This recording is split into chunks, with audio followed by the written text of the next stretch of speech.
Ce dernier dimanche, j'allais faire mon match de catch dominical. J'arrive sur le ring. Je m'échauffe un peu. C'est un sport qui demande de la souplesse. Et là, j'observe le ring, un air de tueur. Et je vois, dans l'angle opposé, une masse. Un véritable colosse, vêtu de son, très serré. Une longue tignasse. Et là, tout de suite, duel de regard. Voilà mon adversaire. À ses côtés se tient un petit homme, malin, mal rasé, une coiffure un peu étrange et un petit veston gris. Je me dis que les soigneurs ont de drôles de tenues de nos jours. Qu'à cela ne tienne, je me prépare. Je me concentre. Bien respirer avant un combat. Et là, tout d'un coup, le gong résonne. Je me précipite. Sus. Je fonce. Je vais pour percuter le coup de la corde à linge sale, mon coup préféré.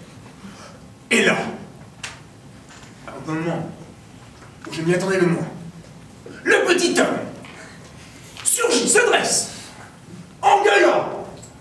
L'adversaire n'est pas toujours celui qu'on croit. Et il me chope au cou, me mord l'oreille. Il tente de me croquer la jambe. Je lui fous une taloche, il vole à 3 mètres. Mais j'étais tout de même interloqué. Comment a-t-il pu oser? Comment a-t-il pu tenter une telle affirmation? Et c'est pour ça que vous êtes tous rassemblés ici pour ce 13e colloque, comme je le rappelle, pour la revalorisation de l'adversaire. Quelle est la question? Pourquoi suis-je choqué? Parce qu'on ne peut pas se permettre de mettre ceci en doute. L'adversaire est-il toujours celui qu'on croit? C'est évident. C'est évident, pourquoi? Alors, première étape, la plus fastidieuse, nous allons parler d'étymologie. Adversaire. Étymologiquement, en gros, c'est celui qui se tient contre, qui se tient à l'opposé. En gros, celui qui est là, en face de toi. Et comment tu peux faire pour le louper? Tu vas pas être surpris par ton adversaire, il est là. C'est les latins qui le disent. Les latins ont toujours raison. Mais si on ne s'arrête pas à ce petit détail, finalement c'est un peu du verbiage, si on essaie d'aller plus loin, se poser la question du sens de l'adversaire. L'adversaire, c'est un concept extrêmement noble. L'adversaire, attention c'est un mot technique, cela tient du concept du performatif. Voilà, de vagues souvenirs vous reviennent. Le performatif, c'est par exemple quand monsieur le maire déclare aux deux jeunes gens de Guilleret devant lui, vous voilà, mari et femme. Là, c'est performatif. Avant, il ne l'était pas. Ce n'était que deux amants vautrés dans le péché de chair. Mais là, tout d'un coup, c'est l'union parfaite. Il y a un peu de cela dans l'adversaire. Un petit côté sexuel. L'adversaire est performatif, c'est-à-dire que c'est moi qui fais de toi mon adversaire. C'est parce que je te reconnais comme mon adversaire que tu le deviens. Alors comment mon adversaire pourrait-il me prendre par surprise? Attends mec, t'as pas de statut. Pour l'instant t'es rien. À la limite, s'il mord suffisamment fort, je peux me retourner, le voir et dire « Ah ben tiens, là j'y crois, tu es mon adversaire. » Car oui, l'adversaire doit être crédible. L'adversaire ne peut pas être une surprise. On n'est pas dans Kinder. Ici, c'est la vraie vie, mec. L'adversaire, c'est un peu le summum de la relation. L'adversaire, il est noble. On a presque plaisir à être vaincu par un adversaire. L'adversaire était le plus fort. Là, un petit soupir théâtral pour montrer que la lutte fut rude, que j'ai été méritant. Typiquement, je ne serais pas fier si j'ai été vaincu par mon ennemi. Non. Là, par exemple, OM-PSG. C'est pas une relation d'adversaire, une relation d'ennemi. Et pourtant, car là réside le piège. Pourquoi certains aimeraient vous faire croire que l'adversaire pourrait être celui qu'on ne croyait pas? Pourquoi? Parce que ce sont des lâches, oui, non mais n'ayons pas peur des mots, qui veulent se réapproprier le concept. Ils savent que l'adversaire est valorisé. Du coup, le mec qui arrive, qui te frappe dans le dos, il aimerait se faire passer pour l'adversaire noble. Donc il s'approprie le concept. Mais il l'usurpe. Il l'usurpe. Et c'est pour ça que j'espère, s'il vous plaît, soyez convaincus, n'ayez aucun doute. L'adversaire est toujours celui qu'on croit, car c'est moi qui le fais. Car personne ne peut voler ce statut. Mais il y a quelque chose de beaucoup plus important que tout ça. C'est que, à la fin de mon match, je vais péter la gueule au petit barbu.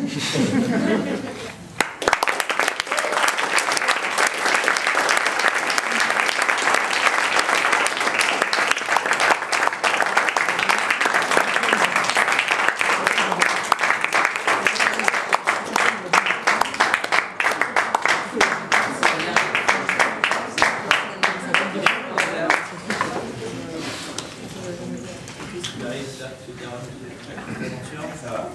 Merci. Avec nous, du coup, dès que tu le souhaites, tu disposes de 7 minutes. Messieurs les jurés, monsieur le président de PDSEC, cher public, bonsoir. Simon, merci.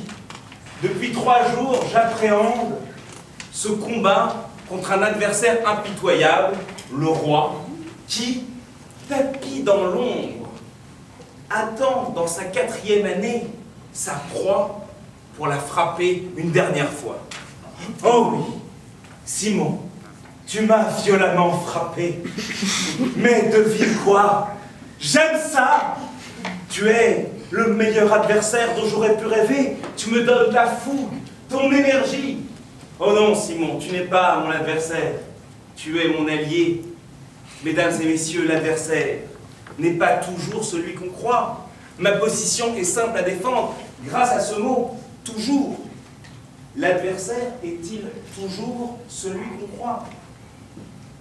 Si l'on trouve au moins un cas où l'adversaire n'est pas celui qu'on pense, c'est gagné.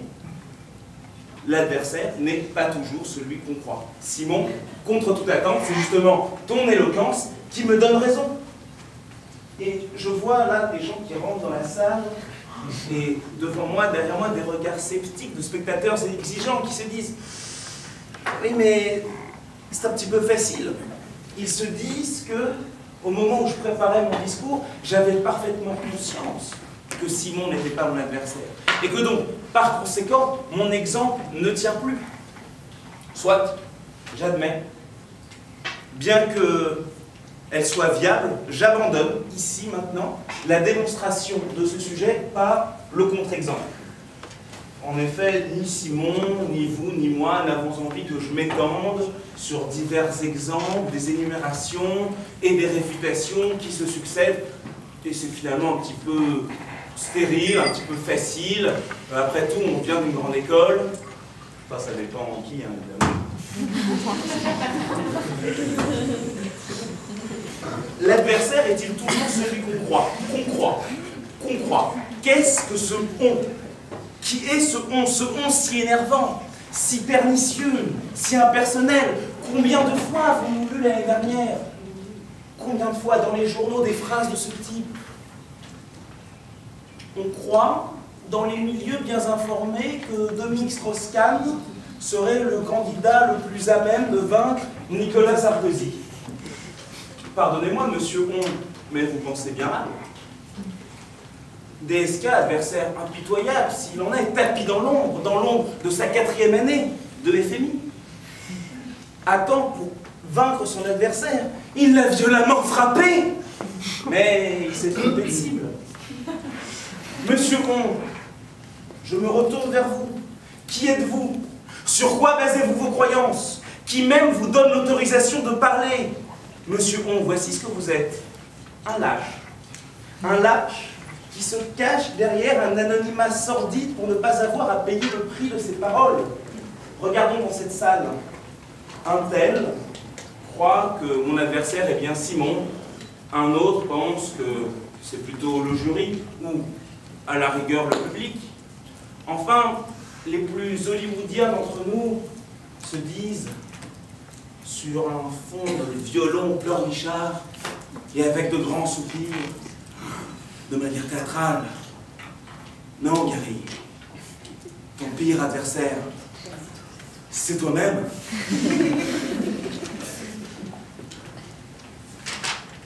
En tout cas, au moment des résultats, quoi qu'il arrive, Monsieur On dira qu'il aura eu raison. Monsieur On n'assumera pas ses erreurs. Et voici pourquoi l'adversaire n'est pas toujours celui qu'on croit, parce que Monsieur On, qui uniformise et agrège de manière erronée des opinions diverses, croit tout et rien à la fois. Et donc par conséquent, il ne peut pas avoir raison, ce serait beaucoup trop facile. Sur quoi basez-vous vos croyances, Monsieur On? Je viens de le dire, sur tout le monde et sur personne, mais toujours dans une absence totale de réflexion. Cette absence totale de pensée, c'est justement ce qui caractérise la croyance. Je crois, donc c'est vrai. Et là, tenez-vous prêts, je rejoins un petit peu mon adversaire. Depuis quand une croyance est-elle performative? Depuis quand dire « je crois au Père Noël » fait exister le Père Noël? Ce n'est pas parce qu'on croit savoir qui est son adversaire, monsieur, que l'on a forcément raison. Parce que si c'est comme ça, alors là c'est la fête, c'est open goodies, hein, comme on dit dans les business schools. Je crois que je vais pouvoir aller voir ma copine, parce que j'ai une petite copine, avec qui je m'entends très bien et qui n'a rien d'une adversaire, rassurez-vous, et je vais lui dire: ma chérie, ce soir je vais parler de notre vie sexuelle pendant le match Plaid et Sec. Et tu vas voir, ça va être génial, je vais faire une petite métaphore guerrière, sexuelle également, où nous serons tous les deux des adversaires, et ça va être super. Et ce faisant, je lui raconte l'épisode que je souhaitais évoquer. Et là, alors que je croyais profondément, mais sans doute naïvement, que mes seuls adversaires étaient, disons, les conventions sociales, la bienséance, eh bien, figurez-vous que je me suis pris un adversaire dans la gueule. Mais alors, un truc de marre. Un truc horrible. Et finalement, j'ai compris mon adversaire. Ce n'était pas la bienséance. Ce n'était pas la bien-pensance. C'est tout simplement ce qui m'empêche ici maintenant de vous raconter cet épisode. C'est l'amour que je porte pour elle, évidemment. Je suis très mignon. Qui vous donne, monsieur On, l'autorisation de parler, beaucoup trop de monde. Et c'est bien là le problème. L'adversaire est-il toujours celui qu'on croit? La question ne serait pas problématique et n'aurait guère trop d'importance si ce On terrible, ce On anonyme et qui en profite pour dénoncer et fustiger autrui ne servait pas bien souvent de caution aux propos les plus bêtes. C'est pas contre toi. La pensée courte s'abrite derrière un flou artistique du On pour se justifier. Combien de fois dans notre histoire a-t-on cru que l'adversaire, c'était la sorcière, le roux, le noir, le juif, le musulman, et puis même, pourquoi pas, le chrétien, c'était pas qu'hier, alors allez, soyons fous. J'aborde ici un point qui est peut-être un peu trop sérieux pour l'ambiance bon enfant d'un match Plaid et Sec, mais je n'ai pas le choix.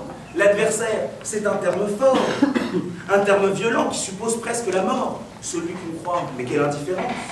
Monsieur On n'est pas seulement stupide, il n'est pas seulement méchant. Quand il parle, il devient dangereux. Cher juré, cher public, vous l'avez compris? Je pense que non, on ne connaît pas notre adversaire. Cette situation n'est toutefois pas idéale et nous avons vu les dangers qu'elle peut produire. C'est pourquoi je demande à la Cour, contre Monsieur On, la peine capitale et, en attendant, l'interdiction d'exercer dans toute phrase portant le mot adversaire. Merci.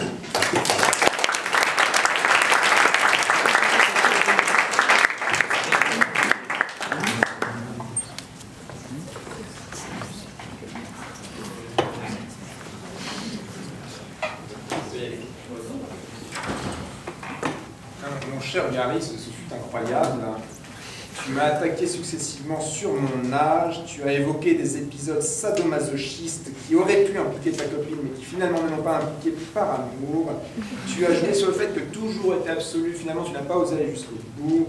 Tu en as profité pour tailler le jury, je trouvais ça fantastique. Tu ne sais pas retrouver des adversaires tout en craie. Tu as parlé de politique en plus, les gens n'ont pas suivi.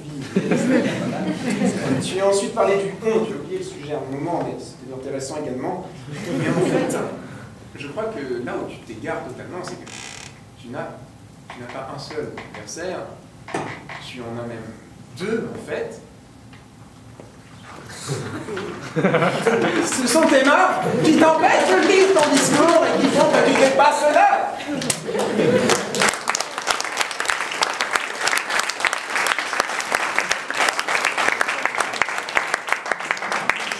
suis un petit peu embêté d'être attaqué sur les choses qui nous attaquent, puisque tu as injustement assailli mon physique, notamment mes poils, notamment ma barbe. Alors je comprends que tu sois jaloux, c'est pas grave, ça arrive. Peut-être qu'un jour, voilà, tu pourras en avoir. Tu as attaqué ma veste grise, pardon de bien m'habiller, je n'ai pas la chance d'avoir une blouse de professeur. Et tu as évoqué ma petite taille. Bon, tout cas, sur ça, voilà. Merci.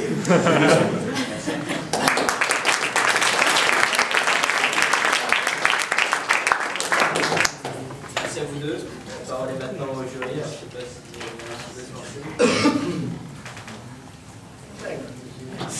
avez un peu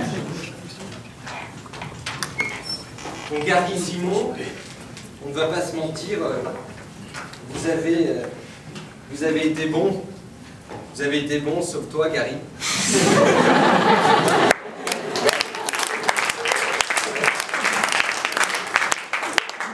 Alors, je ne vais pas te dire pourquoi, je crois que tu t'en es bien rendu compte, hein, dans ton discours, ce petit problème psychologique ou moteur, ou psychomoteur. Alors, effectivement, tu as un problème psychomoteur, mais alors, me diras-tu, mais alors, maître, parce que moi je te tutoie, mais toi tu m'appelles maître, n'y a-t-il pas de bons orateurs qui soient analphabètes? Non.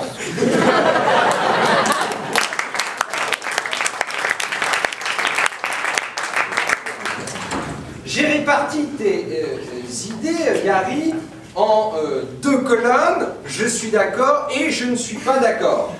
Je suis d'accord avec ni vous ni moi n'avez envie de m'étendre. Je suis d'accord avec ton expression absence totale de pensée. Je ne suis pas d'accord avec Simon, ton éloquence me donne raison, dans la mesure où Simon n'est pas non plus éloquent. Et concernant la phrase « la pensée s'abrite derrière le flou artistique du on », alors, comment s'améliorer?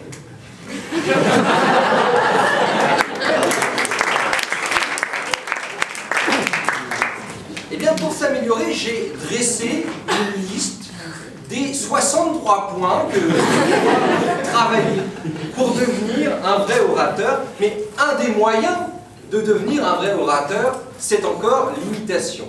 Imiter les grands orateurs, hein, évidemment, pas l'imitation comme celle de merde servie par Simon. Simon, d'ailleurs, bon, ton discours ressemblait plus à du Jean-Claude Van Damme qu'autre chose. Quant à tes idées, je crois que je peux te donner tort en une seule phrase. Tu nous as parlé de performatif. Eh bien, nous allons tenter tous ensemble un test et voir si ton hypothèse du performatif fonctionne. Vous êtes des bons orateurs. Eh bien non, ça ne fonctionne pas.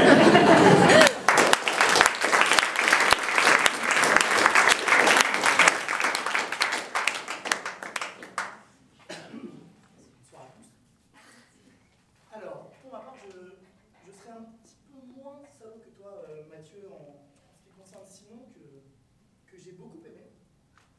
J'ai beaucoup aimé pour plusieurs raisons. D'une part, la démarche en pas de doigt, avec la veste. J'ai beaucoup aimé l'élan nazi dans... mais, parce qu'il y a un mais, je suis obligé de te dire que face à Gary Zidler, avec M. Chouraki, j'ai trouvé ça un petit peu déplacé. Et j'ai préféré m'attarder sur le côté catcheur. Très simple, j'ai toujours été fan de catch, je le précise. tu m'as tout de suite inspiré quelqu'un qui m'a beaucoup marqué dernièrement. Je ne sais pas si vous regardez la télé, mais programme qui s'est achevé hier soir, Top Chef, hein, pour les connaisseurs. J'ai tout de suite vu en toi le Norbert. Oh, ouh, la Top Chef. C'était toi. Putain, merde, j'étais pour toi. Donc hier, après l'épisode de l'Orient Express, quand tu t'es fait éliminer aux portes de la finale, j'étais très triste. Et tu arrives tout de même à venir ce soir. Démarche de nazi incluse. Grosse patte de chanteur de Motorhead pour les connaisseurs. J'ai beaucoup aimé. Je serai un petit peu moins dur que toi, Mathieu, à propos de Simon, qui nous a quand même régalé de quelques dégaines dont nous sommes friands. J'ai retenu un mot également, le mot performatif, que tu as cité également. Moi, j'ai tout de suite vu le nom d'acteur de porno, performatif. Et finalement, comme un soufflet, ça revient. Un petit peu déçu pour ça. Néanmoins, on passera après dans quelques petites secondes, Gary. Quand j'ai entendu Kinder Surprise, nécessairement ancienne XI, alors là, tu as marqué un nombre de points énorme, c'est certain. Donc j'ai adoré cette vanne et ma foi, tu m'as beaucoup marqué. Avant de t'introduire, Gary, on commence à bien se connaître un peu. Donc, je vais me permettre de citer Guillaume Le Chaplet, je crois qu'il est dans la salle, enfin, j'espère. Il arrivera, c'est encore plus marrant. Qui cite dans le descriptif de l'événement Adrien Boulade, ancienne et sec. Première approximation qui me va somme toute très bien. Attention les filles, là on tape dans le BG de compète. Non, Play des secs ne se moque pas de vous. Quoi? Donc Gary, passons à toi. Donc je disais, on se connaît bien, et d'ailleurs je vais faire une espèce de métaphore filée. Norbert, face à toi, pour les connaisseurs, hein, vraiment, Gérald, le candidat qui perd au premier tour, mais qui revient toutes les semaines pour être comique. Vas-y, je te coupe tes patates. Il faut t'y faire, Gary. Tu ne gagnes jamais. Pourquoi reviens-tu? En revanche, j'ai entendu parler d'alliés et je suis un petit peu revenu sur ma thématique de la Deuxième Guerre mondiale, je n'en dirai pas plus. Au final, pour conclure, tu as utilisé le mot hollywoodien. Ça m'a fait penser que tu étais oscarisable. Quand tu parles, je n'entends rien. Et je conclurai par dire que on est toujours invité au même débat par Coffin, et donc je n'arrive toujours pas à savoir qui est les secs et qui est les psys. Merci beaucoup.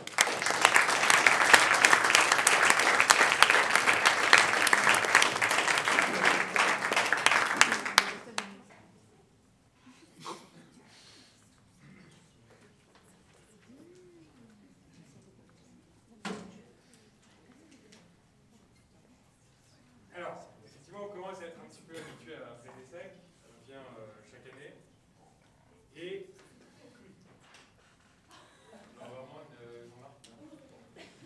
Et chaque année, effectivement, on tombe sur la session du concours Play des secs de merde, avec des candidats de merde.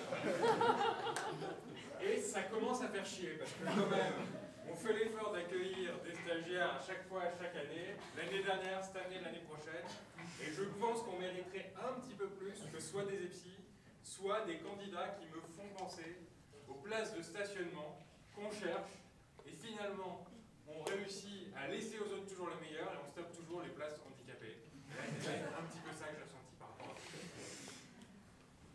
Mais pour autant, j'ai quand même senti un effort de la part de l'organisation de Play des secs. Et je tenais à les remercier, parce que la dernière fois qu'on est venu, on avait quand même Ziegler à côté de nous dans le jury.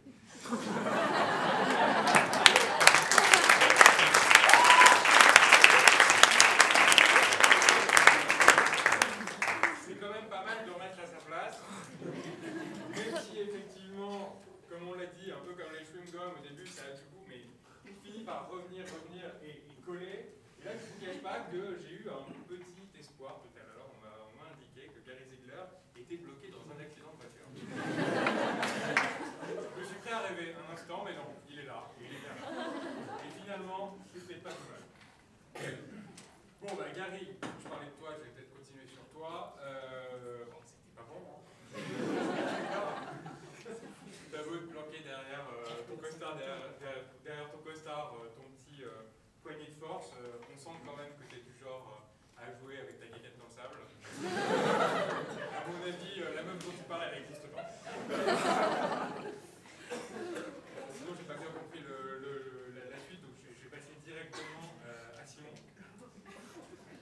Alors Simon, moi à mon époque, Don Giovanni, c'était un endroit où on se marrait, où on faisait des Pine in the One devant les gamins de 5 ans. Et c'était la dégueulasse finalement. Là maintenant, De Giovanni, version 2012, j'ai l'impression que c'est beaucoup plus duel de regard, effets spéciaux avec des petits gongs, mais on l'a pas noté quand même, il faut le rappeler. Et ce que tu as appelé toi-même l'effet colloque. Donc vraiment, peut-être un tout petit peu moins drôle, mais bon, à la fois, par rapport à Ziegler, qui revient toujours, ça a apporté un petit vent de fraîcheur, donc pourquoi pas. Tu as quand même réussi à décrocher un petit rire en utilisant le mot sexuel, qui montre que tu dois avoir ta petite aura dans cette école, parce que le sexuel ne m'a pas paru spécialement drôle. Il a fait rire des gens. Et puis sinon, effectivement, pour terminer, bah, je être devenu con, à mon avis, où j'ai compris aucun des deux discours, y compris le tien. Je pense notamment au terme performatif que je n'ai pas compris. Et j'ai trouvé que tout le discours était extrêmement compliqué. Et j'en suis même arrivé à regretter la langue de Franck Ribéry. Et c'est pas très bien. Voilà.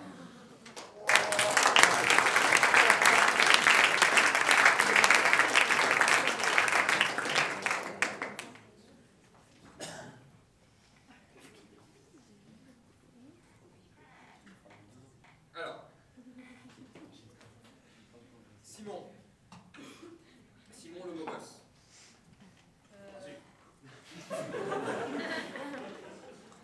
Simon le mec qui se croit un beau gosse. Alors Simon, déjà toi tu gueules, tu nous fais un acteur studio. Alors déjà on va se mettre d'accord tous les deux. Tu nous parles du catch. Moi je suis un peu comme Adrien. J'adore le catch. Quitte à faire acteur studio, j'aurais aimé que tu fasses vraiment le catcheur, c'est-à-dire que tu te mettes en caleçon.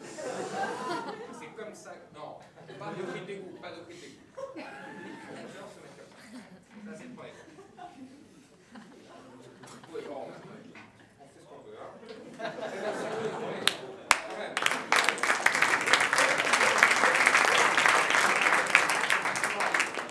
Ça fait mal aux yeux. Des effets spéciaux à l'américaine, la cloche. Et puis, le côté sexuel, effectivement, qui m'a donné une demi-molle. La racaille qui est en toi, qui s'exprime quand tu dis « Ah, ton mec, t'as pas de statut ». Et puis le côté cool, tu nous parles de OM PSG. C'est sympa. T'es un peu ce mec qui se croit beau et fort, qui se sent obligé d'enfoncer ta langue très profond dans la bouche de ta meuf, et qui prend ses cris de suffocation pour des cris de plaisir. T'es ce mec qui se sent pousser des ailes, qui se sent obligé de s'égarer entre les cuisses de ta belle et tendre. Ce mec qui confond la mouille avec sa propre bave. Et quand enfin ta victime pense en avoir terminé, tu décides de lui infliger la sentence finale, une pénétration, qui heureusement pour elle, grâce à une simulation que tu prendras pour un orgasme, ne durera que quelques secondes. Voilà, donc ça c'est pour toi, tu es ce beau gosse, à l'inverse de Gary, qui, d'ailleurs c'est beau gosse aussi, mais c'est beau gosse, qui lui est un flanc. Alors, problème de Gary, c'est l'histoire d'une mimole qui n'arrivera jamais au bout de son œuvre, qui ne durcira jamais assez pour pénétrer quoi que ce soit, même pas nos esprits. Et pourtant, on y croit. On y croit quand tu nous dis « Simon, tu m'as violemment frappé, j'aime ça !»